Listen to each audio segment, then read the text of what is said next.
জান্নাতের মধ্যে কোন সমস্ত নারীরা যাবে, জান্নাতি মহিলা কারা হবে?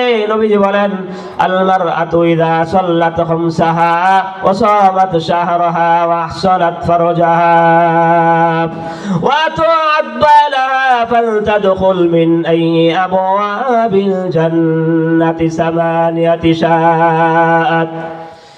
নবীজি সাল্লাল্লাহু আলাইহি সাল্লাম বলেন, শোনো ও দুনিয়ার মহিলারা, আমি নবীজি ঘোষণা করে দিলাম, যদি জান্নাতে যেতে চাও তাহলে 4টা কাজ করবা।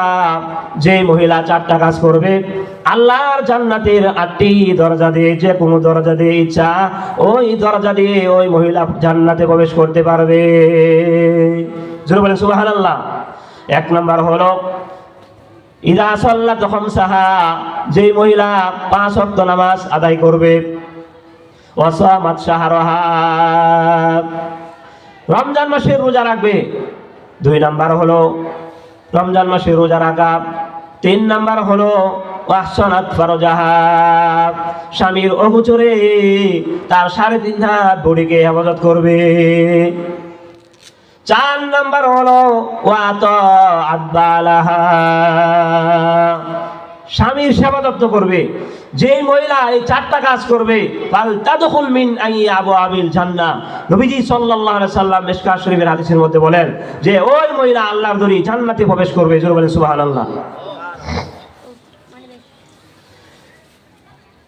আমার বন্ধুরা, নবীজি সাল্লাল্লাহু আলাইহি সাল্লাম এখানে 4টি বিষয়ের কথা আলোচনা করেছেন।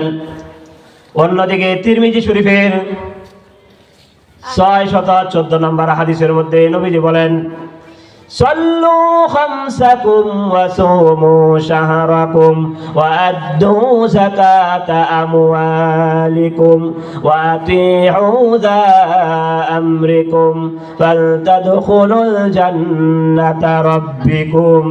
যে পুরুষ 5 ওয়াক্ত নামাজ আদায় করবে, রমজান মাসে রোজা রাখবে, যাকাত আদায় করবে, ন্যায়পরায়ণ শাসকের অনুগত করবে, নবীজি বলেন তাদখুলুল জান্নাতা রাব্বিকুম, ওই পুরুষ আল্লাহর দরি জান্নাতে প্রবেশ করবে।